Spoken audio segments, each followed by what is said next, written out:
بسم اللہ الرحمن الرحیم رب اشرح لی صدری ویسر لی امری واحلل عقدۃ من لسانی یفقہوا قولی واجعل لی وزیرا من اہلی۔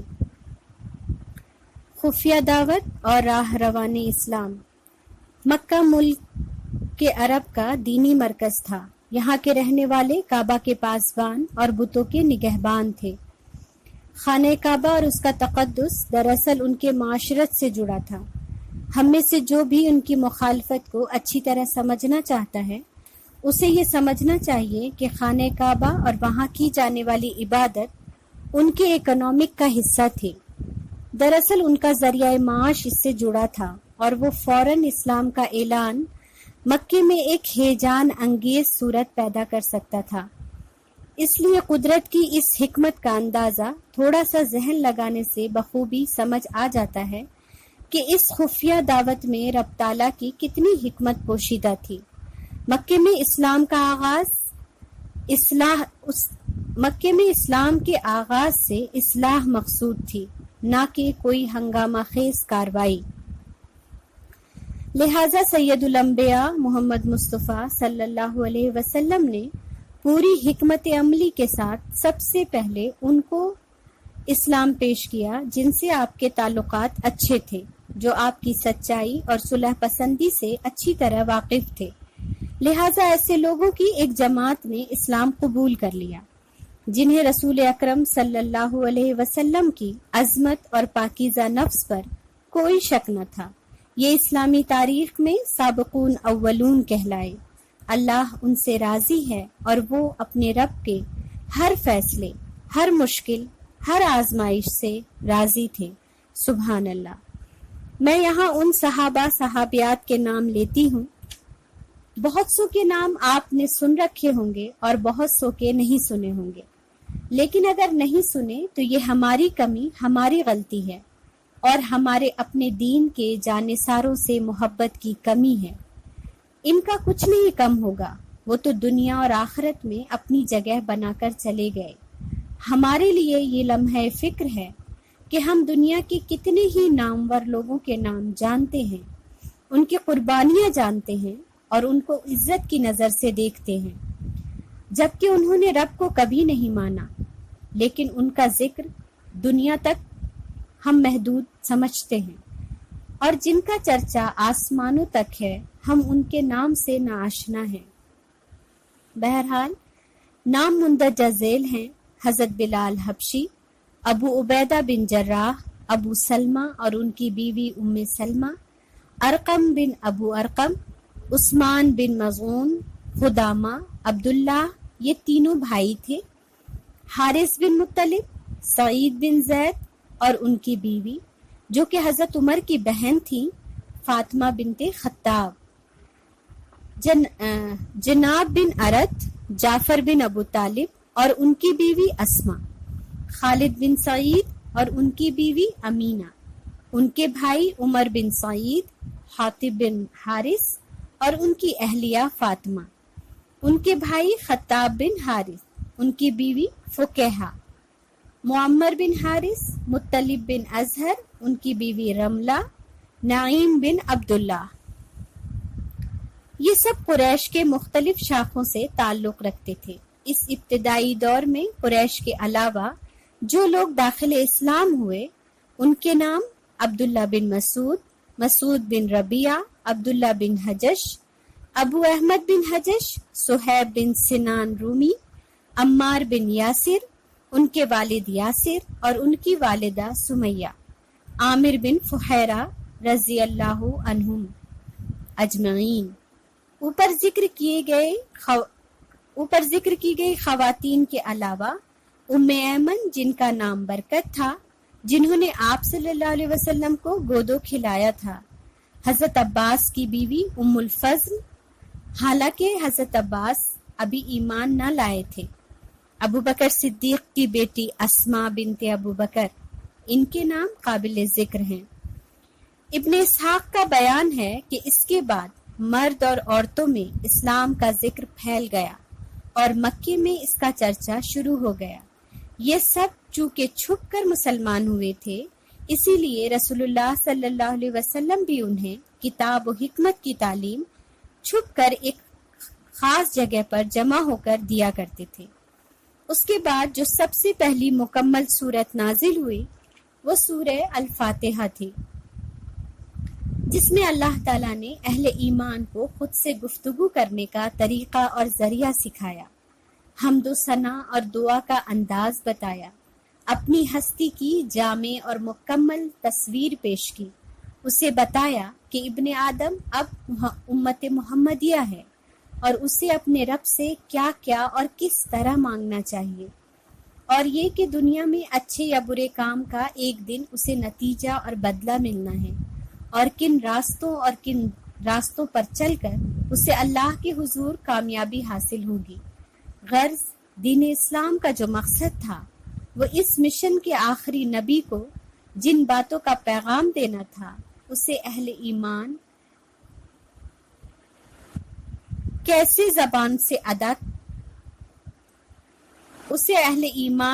زبان سے ادا کروایا گیا، جیسے آدم کو جنت میں کی گئی غلطی کے بدلے دعا سکھائی، نوح کو بیٹے کی سفارش کے بعد دعا سکھائی، یونس کو مچھلی کے پیٹ میں اور یوسف کو زندان میں، اسی رب نے اہل ایمان کو بھی خود ہی یہ سادہ الفاظ میں حمد اور دعا سکھائی جو اس کے شایع نشان تھی، ورنہ انسان کے پاس کہاں ہے وہ صلاحیت کہ وہ اپنے رب سے اپنے فائدے کی ہی بات کر سکے، اپنے الفاظ میں بغیر کسی غلطی اور نقص سے کہہ پائے۔ شکر ہے رب کا کہ اس نے ہمیں یہ تعلیم دی۔ ابتداً جو کچھ نازل ہوا اسی میں نماز کا بھی حکم تھا۔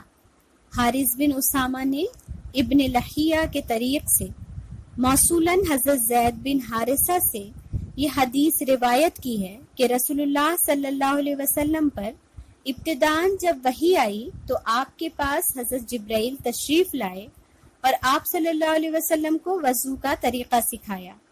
ابن ماجہ میں حضرت عباس سے یہ حدیث مذکور ہے کہ نماز اولین فرائض میں سے تھی۔ ابن ہشام کا بیان ہے کہ نبی صلی اللہ علیہ وسلم اور صحابہ کرام لوگوں کی نظروں سے دور وادیوں اور گھاٹیوں میں چلے جاتے اور وہاں نماز ادا کرتے۔ محمد غزالی لکھتے ہیں کہ اس طرح کے واقعات کی کچھ خبر مکے والوں کو پہنچ رہی تھی، لیکن قریش نے اسے کوئی خاص اہمیت نہ دی۔ انہیں لگا محمد کوئی درویشی یا دینی الوہیت کا عامل بن گیا ہے، اور اس طرح کی چیزیں ان کے ارد گرد کبھی کبھی کسی کے حوالے سے قصے کہانیوں میں سننے کو ملتی ہی رہتی تھی، اس لیے انہوں نے اسے کوئی خاص توجہ نہ دی۔ لیکن یہ رب تعالیٰ کی حکمت انگیز پلاننگ تھی۔ 3 سال کی خفیہ تبلیغ اور انفرادی کام نے اہل ایمان کی ایک ایسی جماعت تیار کر دی جو باہم اخوت اور ایک دوسرے کے تعاون پر قائم تھی۔ اللہ کا پیغام دوسروں تک حکمت کے ساتھ پہنچانا اور ہمہ وقت اس کی کوشش میں لگے رہنا ان کا مشن تھا۔ وہ اس پیغام کا حق ادا کرنا چاہتے تھے جس کا مکلف انہیں رب العزت نے بنایا تھا۔ یوں 3 برس تک صرف افراد کو دعوت دی گئی، مجلس اور محفلوں کہیں کوئی تبلیغ نہ کی گئی، اور رسول اللہ صلی اللہ علیہ وسلم اور دیگر صحابہ نے ان کے معبودوں اور ان کے طرز زندگی کے بارے میں کبھی کوئی اعتراض نہ کیا۔ یاد رکھیں مکے میں اب بھی 360 بت تھے، لیکن اہل ایمان کے لیے وہ پھر بھی اللہ کا گھر تھا، مقدس اور بابرکت۔ جب حکمت اور خاموشی سے اسلام کی دعوت دیتے ہوئے 3 سال گزر گئے، قریش اور دیگر قبیلوں کے اچھے پاکیزہ صفت لوگوں نے اس حق کو پہچان لیا اور اسلام کی دعوت قبول کر لی، تو مکے کے شرک سے بھرپور ماحول میں حق کے پرستار اپنے جان و مال کے ساتھ اللہ کے حضور اپنے آپ کو انہوں نے پیش کر دیا، تو اسلام کی اعلانیہ تبلیغ کی گنجائش ہو چلی۔ پھر اللہ رب العزت نے رسول اللہ صلی اللہ علیہ وسلم کو تبلیغ کی راہ میں ایک زینہ آگے بڑھنے کا حکم دیا۔ ایک بات ہمیں ہمیشہ یاد رکھنی چاہیے، رسول اللہ صلی اللہ علیہ وسلم کی پوری زندگی ہمارے لیے اسوہ ہے. یہ رب ہی کا قول ہے، لیکن دعوتی سرگرمی اور اس کی حکمت عملی، وہ پیغام آپ کی زندگی کا مقصد تھا. اس لیے زندگی کے ہر شعبے میں ان کی سنت پر عمل ضروری ہے. اس کے ساتھ ساتھ دعوت و تبلیغ کے لیے چنے گئے ہر عمل میں ہمارے لیے لازوال اسوہ حسنہ موجود ہے. حکمت عملی، موجودہ صورتحال، اخلاق، رویہ، کردار، انداز اور وقت، افراد کا چناؤ، سب ایک ایک موتی انمول ہیں جس سے یہ پورا شیرازہ مکمل ہوگا، اور اسے نظر انداز کرنا اپنے کام کو ناقص بنانا ہے. غرض 3 سال کی خفیہ دعوتی اسکیم کے بعد سورہ الشورى آیت نمبر 214 سے 216 تک نازل ہوئی. ترجمہ: اور آپ اپنے نزدیکی رشتہ داروں کو ڈرائیں، پھر جو ایمان لائیں اور آپ کے پیروکار بن جائیں ان کے لیے اپنا بازو جھکائے رکھیں، اور جو آپ کی بات نہ مانے ان سے آپ اپنی لا تعلقی کا اظہار کر دیں. اللہ کے اس حکم پر نبی صلی اللہ علیہ وسلم نے اپنے سب سے نزدیکی رشتہ دار یعنی بنو ہاشم جو کہ آپ کا گھرانہ تھا، ان کے ساتھ ساتھ بنو مطلب یعنی ہاشم کے بھائی جو جن کے چند افراد سے آپ کے بہترین مراسم تھے، ان سب کو آپ نے کھانے کی دعوت دی. یہ کل 45 لوگ تھے. اچھی خاطر تواضع کے ساتھ کھانا کھلایا. پھر آپ نے ان کے سامنے اللہ کی حمد و ثنا بیان کی، اس کے ایک ہونے کی گواہی دی اور فرمایا: اللہ وحدہ لا شریک کی قسم، میں تمہاری طرف خصوصاً اور تمام انسانوں کی طرف عموماً اللہ کا رسول ہوں. اللہ کی قسم تم لوگ اس طرح مر جاؤ گے جیسے سوتے ہو، پھر اسی طرح اٹھائے جاؤ گے جیسے جاگتے ہو. اس کے بعد تمہارے اعمال کا تم سے حساب لیا جائے گا. پھر یا تو ہمیشہ کے لیے جنت ہوگی یا ہمیشہ کے لیے جہنم. دعوت میں موجود تمام افراد بغور آپ کی بات سن رہے تھے. محمد صلی اللہ علیہ وسلم کو تو وہ سنتے آئے تھے. محمد ان کے خاندان کے اعلیٰ چشم و چراغ تھے. وہ کوئی ان کے درمیان غیر معمولی یا غیر اہم نہ تھے. وہ صادق اور امین تھے. 40 سال کی ایک پاکیزہ، بے داغ اور با کردار زندگی انہوں نے ان کے درمیان گزاری تھی. ان میں کا ہر فرد ایک اعلیٰ اخلاقی سوچ رکھتا تھا محمد کے بارے میں. اس لیے وہ جانتے تھے کہ محمد صلی اللہ علیہ وسلم اگر کوئی بات کہہ رہے ہیں تو وہ سنجیدہ ہے، غور طلب ہے. اس لیے ان سب نے آپ سے نرمی سے گفتگو کی. لیکن آپ صلی اللہ علیہ وسلم کے چچا ابو لہب نے بات کو لپک لیا. شاید اس نے اس مشن کے دور رس نتائج اور اس کی کامیابی کو ان سب میں سب سے پہلے محسوس کر لیا تھا. کتنا عقل مند اور دور اندیش تھا ابو لہب.